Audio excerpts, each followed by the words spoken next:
कल प्रधानमंत्री मोदी जी ने देश के युवाओं को अगले 1.5 वर्ष में 10 लाख रोज़गार देने की बात कही है। और एक दूसरी घोषणा ये हुई है कि अग्निपथ योजना के तहत सेना के तीनों अंगों में भर्ती किया जाएगा। नमस्कार, मैं राहुल कठेरिया। इस विषय पर हम और अधिक चर्चा करें, आप सभी से विनम्र निवेदन, हमारे YouTube चैनल राहुल का अड्डा को सब्सक्राइब कर लीजिए, घंटी के बटन को दबाइए, ऑल पर क्लिक करिए, इसको अधिक से अधिक शेयर भी कर दीजिए। साथियों, माननीय प्रधानमंत्री मोदी जी ने कल घोषणा की है कि हम अगले 1.5 साल में, अगर हम यूँ कहें कि 2024 के लोकसभा के चुनाव से पहले मोदी जी देश के युवाओं को 10 लाख युवाओं को रोज़गार देंगे, 10 लाख युवाओं को रोज़गार नौकरी देंगे। अच्छी बात है, खुशी की बात है। कम से कम 10 लाख युवाओं का घर जो है, इनके जो है एक दीपक जलेगा, जॉब जिन 10 लाख युवाओं को मिलेगा, बड़ी खुशी की बात है। लेकिन एक सवाल मेरा ये है कि आज आपने 10 लाख रोज़गार देने की बात कही है, वो भी 1.5 साल में। लेकिन एक समय ऐसा था, माननीय प्रधानमंत्री जी ने ये भी कहा था कि हम हर साल 2 करोड़ युवाओं को रोज़गार देंगे। तो वो हर साल 2 करोड़ युवाओं को रोज़गार देने वाली बात कहाँ चली गई? भाई, आप 10 लाख दे रहे हैं, वो भी 1.5 साल में दे रहे हैं, 2 करोड़ क्यों नहीं दे रहे हैं? तो ये एक सवाल है। दूसरी बात यहाँ पर है, दूसरा टॉपिक ये है कि अग्निपथ योजना के तहत जो युवा आर्मी में भर्ती होना चाहते हैं, जो युवा ये चाहते हैं कि हम सेना में भर्ती होने का ख्वाब देखते थे, हालांकि मैं बताऊं आपको, सेना में भी भर्ती होने का एक अलग ही क्रेज़ होता है युवाओं में, तो उनके लिए ये खुशखबरी है कि अब जो है, आप अगर सेना में भर्ती होंगे तो 4 साल की आपको नौकरी मिलेगी और 4 साल के बाद आप सेना से रिटायर भी हो जाएंगे। मतलब इतनी जल्दी सेना में भर्ती होइए और उतनी जल्दी ही रिटायर हो जाइए।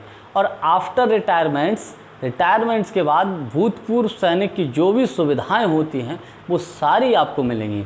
अब ये आपको कैसा लग रहा है, आपके लिए अच्छा है या ख़राब है, ये आप समझिए।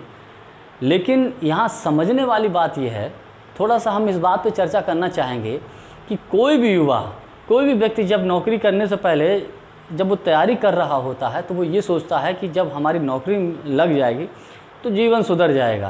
क्योंकि जब तक आप विशेषकर आर्मी में नौकरी के बाद करने के बाद जब अपने घर आते हैं तो एक इतना समय तो कर ही लेते हैं कि आराम से अपना भविष्य, अपने बच्चों को पढ़ा सकते हैं। और उसके साथ साथ जब रिटायरमेंट के बाद कोई दूसरा भी रोज़गार करना चाहें तो वो भी कर सकते हैं। लेकिन 4 साल की नौकरी के बाद वो क्या करेगा? व्यक्ति के ऊपर एक मेंटली प्रेशर रहेगा कि 4 साल तो हमको रिटायरमेंट होना ही है। लेकिन यहाँ गवर्नमेंट की तरफ से एक बात और कही गई है कि अगर जितने भी टोटल युवा भर्ती होंगे 4 साल के लिए, उनमें से छँटनी होगी और 25% जो जवान होंगे उनको नियमित कर दिया जाएगा। केवल 75% युवाओं को जो है बाहर निकाल दिया जाएगा, पर केवल 25% युवाओं को परमानेंट कर दिया जाएगा और 75% युवा घर बैठ जाएंगे। देसी कहावत कहते हैं कि 75% की भैंस गई पानी में, आप ऐसे समझिएगा।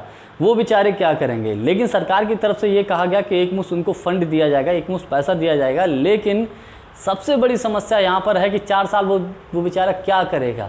हालांकि ये भी कहा गया है कि जो भी दूसरी गवर्नमेंट जॉब निकलेंगे उसमें उनको वरीयता दी जाएगी, लेकिन क्या गारंटी है कि उसके बाद उसकी नौकरी लग ही जाएगी? तो ये कहीं ना कहीं जो टॉपिक है, ये कहीं ना कहीं जो मुद्दा है, ये सोचने वाला विषय है।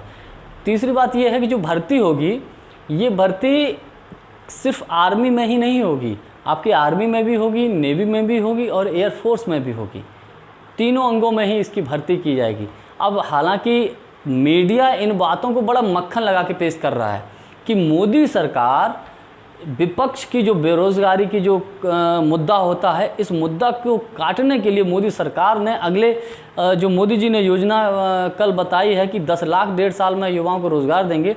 ये एक ऐसी योजना है जिससे विपक्ष के मुद्दे को काउंटर अटैक किया जा सकता है। आप ये बताइए, 8 साल से आप बैठे हैं, प्रतिवर्ष 2 करोड़ का वादा किया था और आप 1.5 साल में 10 लाख की बात कर रहे हैं, और वो भी 2024 के लोकसभा के चुनाव से पहले। उससे पहले नहीं कहा आपने, क्योंकि 24 का चुनाव आ रहा है, जैसे जैसे चुनाव आ रहा है माहौल भी बनाना है। तो हम तो कहते चलो भैया खूब माहौल बनाइए, अपना कुछ भी करिए। युवाओं का भला होना चाहिए, जो बेरोज़गार हैं उनको रोज़गार मिलना चाहिए। लेकिन आप करिए तो सही, इससे क्या होने वाला है? अधिक से अधिक रोज़गार निकालिए, अधिक से अधिक युवाओं को रोज़गार नौकरी दीजिए। और इसके अलावा जो जिस सेक्टर में काम करना चाहता हूँ, सिर्फ इन्हीं सेक्टर की बात नहीं है, रोज़गार की अगर बात आए, कोई व्यक्ति जैसे नौकरी नहीं लगी है तो उसको काम धंधा आप दीजिए, उसको प्राइवेट सेक्टर में उसको बढ़ावा दीजिए।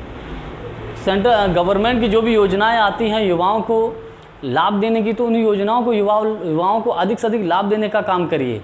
ये सारे जब आप काम करेंगे, चारों तरफ से जब आप काम करेंगे, तो कहीं ना कहीं यकीनन अगर युवाओं को अगर किसी युवा को सरकार की तरफ से नौकरी नहीं मिल पाई तो प्राइवेट सेक्टर में उसको नौकरी मिल जाएगी। प्राइवेट सेक्टर में अगर नौकरी नहीं मिल पाई तो अपना सरकारी योजना जो होती हैं उनके लाभ के माध्यम से वो अपना बिजनेस कर सकता है। कहने का तात्पर्य ये है मेरा कि सरकार को ऐसी योजनाएं बनानी चाहिए, इस प्रकार से रोज़गार देना चाहिए ताकि अधिक से अधिक जो युवा हैं वो लाभान्वित हो सकें, अधिक से अधिक युवा जो हैं उसका लाभ उठा सकें।